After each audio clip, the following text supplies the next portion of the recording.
Okey, hari ini saya akan kongsikan tentang type of learner, iaitu cara-cara manusia belajar. Okey, type of learner iaitu VAK, VAK.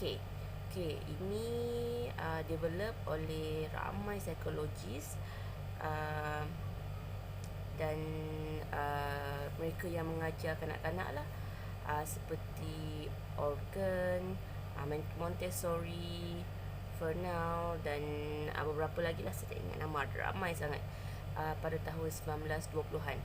Okey, WAC ni adalah satu model di mana dia mencadangkan bagaimana manusia belajar, okey, melalui deria deria yang pernah saya kongsikan sebelum ni lah.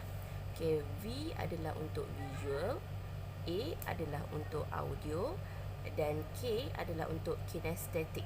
Okey, untuk visual ada satu cara, visual bukan satu cara lah, salah satu caranya ialah visual, di mana menurut kajian 65% manusia di dunia ini mempunyai cara pembelajaran melalui visual.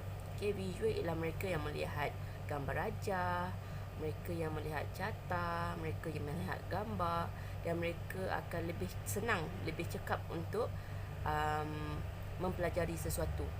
Okey, untuk yang kedua adalah audio. Audio adalah melalui pendengaran. Okey, melalui pendengaran yang mendengar seperti yang sesuai kerjaya seperti wartawan lah. Dia dengar dan dia boleh ingat dan dia boleh faham. Okey, audio kalau menurut kajian di dunia ini 30% manusia di dunia mempunyai cara pembelajaran berbentuk audio melalui pendengaran. Jadi apabila orang bercakap, apabila orang memberitahu, apabila orang menerangkan, walaupun tanpa gambar, hanya melalui audio, hanya melalui bunyi, hanya melalui rakaman suara, mereka boleh faham. Itu audio lah. Okey, yang ketiga adalah yang paling menarik minat, kerana hanya 5% saja manusia di dunia yang mempunyai cara pembelajaran seperti ini, iaitu kinestetik.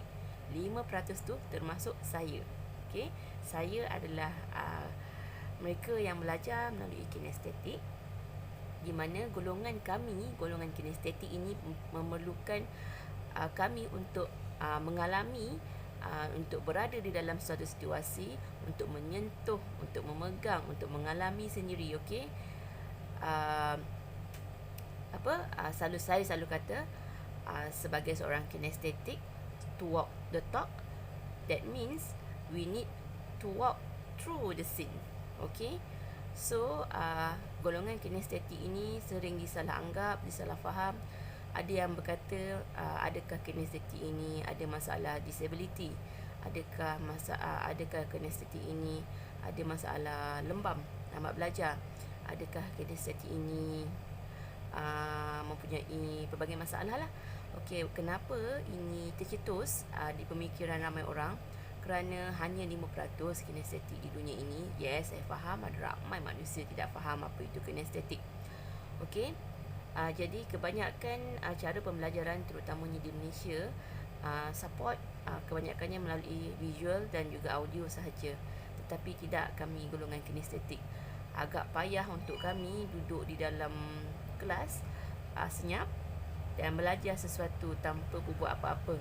Okey, jadi golongan kinestetik ini, saya rasa kalau saya terang pun orang mungkin susah juga nak faham, kerana ada juga yang confuse kinestetik dan ADHD.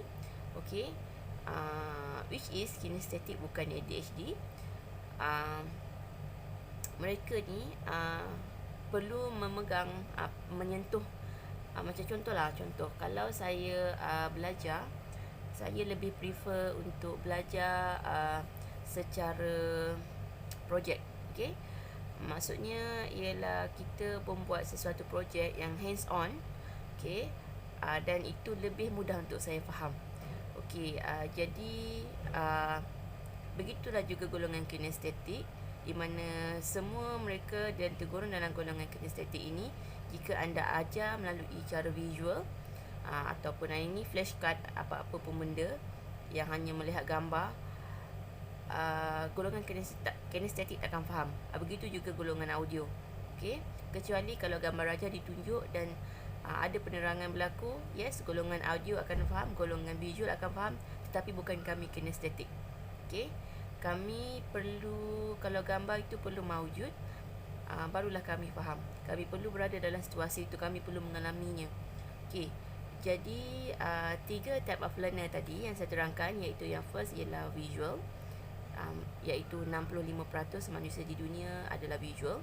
Yang kedua adalah audio, melalui pendengaran. 30% manusia di dunia adalah golongan audio.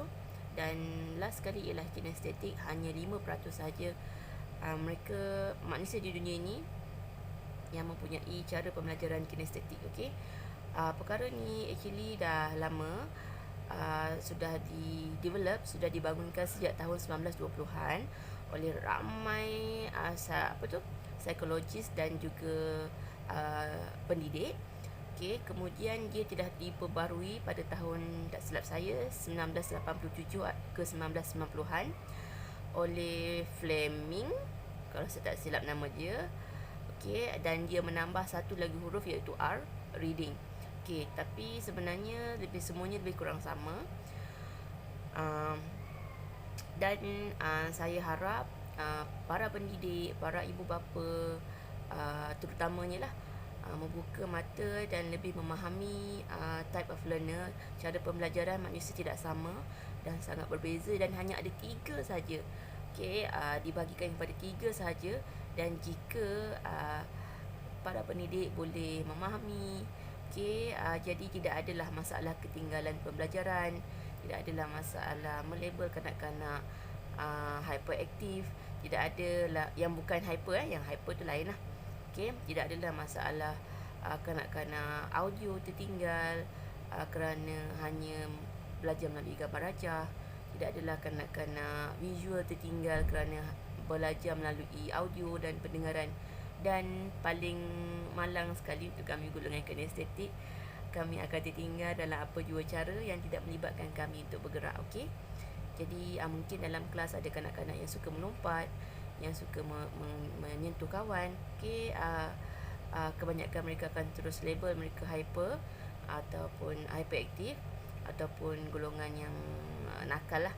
Okey, tapi sebaliknya fahami mereka. Mereka mungkin itulah mereka yang 5% daripada golongan kinestetik. Okey, jadi semoga penerangan saya mudah difahami dan juga mudah diamalkan lah. Okey, jadi semoga berjumpa lagi di video akan datang. Jangan lupa untuk subscribe channel Teacher Ina. Yes, I'm 100% kinesthetic. I'm Teacher Ina. Okay. Assalamualaikum warahmatullahi wabarakatuh.